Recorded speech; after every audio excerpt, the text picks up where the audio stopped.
Hey everyone, Sean Green here with Card Player TV's The Poker Buzz.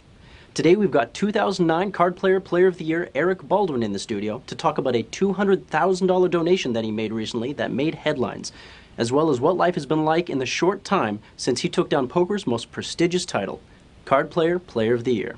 All right, well thank you very much for joining us today, Eric, and congratulations on the Player of the Year title. I haven't talked to you since you won. Thank you very much. So obviously this entire video is really about the $200,000 that you donated for your kind of alma mater's baseball team. Mm-hmm. Can you tell me, you were quoted actually in one of the publications that reported on it as saying, "I wouldn't have had nearly the success that I've had in poker if it weren't for the Whitewater baseball program." So what exactly did you mean by that? Well, I 100% mean that. I mean, the lessons that I learned coming through that baseball program have transitioned into the difficulties you face when you're playing poker for a living. For example, we had some success as a baseball program, winning the national championship my senior year. So I learned a lot about how good hard practice and preparation can lead up to confidence and success once game time comes. And I've equated that in poker. Putting a lot into trying to learn more, discuss hands with friends, and thus being confident when tournament time comes. And so I've learned a lot from that.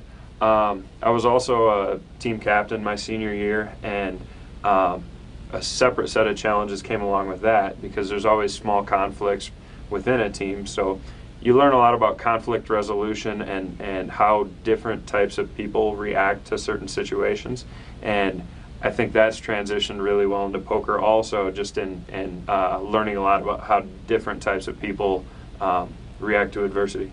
Okay. Well, and there is some talk about there being actually a physical component to poker as well. Some people say that they actually work out and train to be better poker players. Do you think that that's actually... I think that's definitely an edge that a lot of poker players have found. I personally don't take advantage of it as much as I'd like to anymore. Like, I'm nowhere near in the shape I was back when I was playing, but yeah, I absolutely think there's something to that.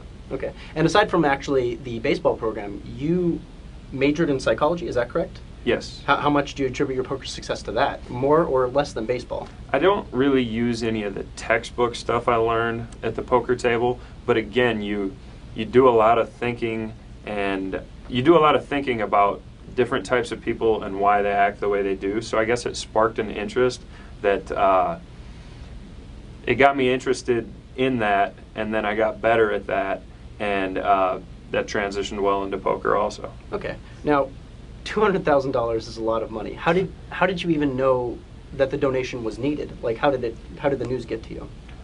Well, I had talked to my former coaches about giving back, and they kind of put me aside. They wanted me to be a little further into my career before they'd accept something from me. So how long ago had you even brought up giving back to them? Basically, right after I won my bracelet in June, I believe, and they were looking at some other fundraising routes to do renovations to the field, and so they kind of put me aside.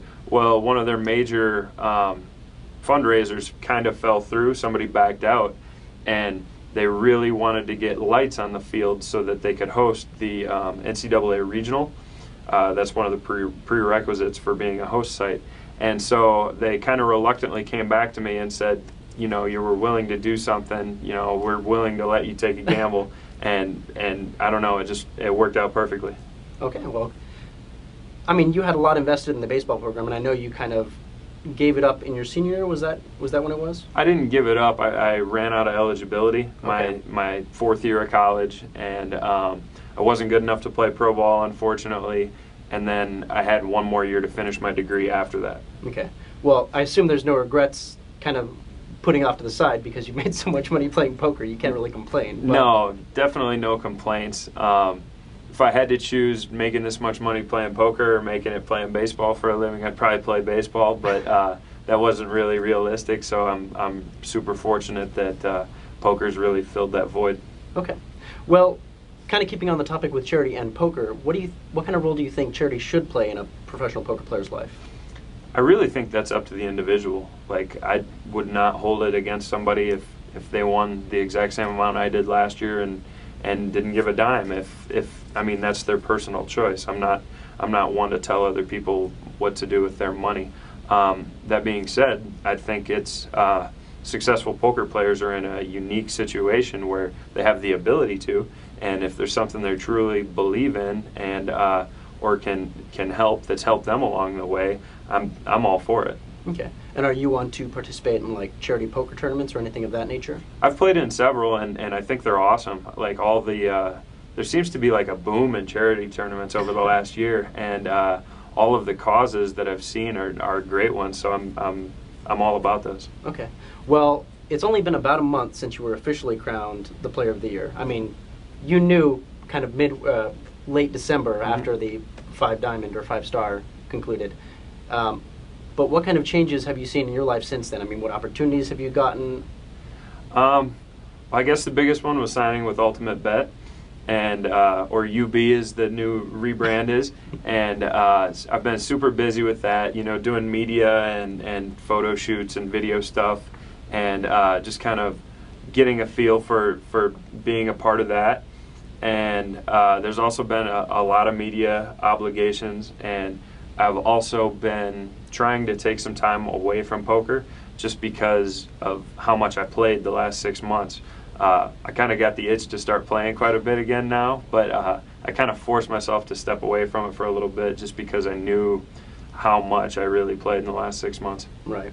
And so basically, if you get the ball rolling again, you'll keep going with it, try to win back-to-back titles. But that's a long shot. Any given year, you know, you might not even have the chance. But yeah, we're gonna get back on the live grind here pretty soon, and hopefully have some more success. Okay. Now I wanted to jump back to the UB sponsorship. Congratulations, by the way. Thank you. Obviously, when you do get sponsored by UB, though, nowadays there is some sort of controversy that comes with it. Joe Seabach recently signed with them, and they're trying to sign people that give them a sense of trustworthiness, a sense of credibility back now, because they're trying to regain people's trust. What has been people's reaction to you when they heard that you got signed with them?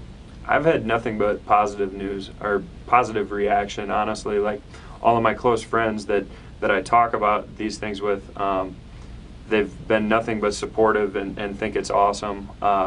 I'm super happy with the rebrand of UB. You know, they cleaned house, have like some great people at the head of things now, and super excited about guys like Seabach and myself, like moving the site forward. And I'm just super excited to be able to work on a team of pros that are both talented and like diverse personality-wise, and be able to do Aruba with all those guys. It's going to be a ton of fun. Okay.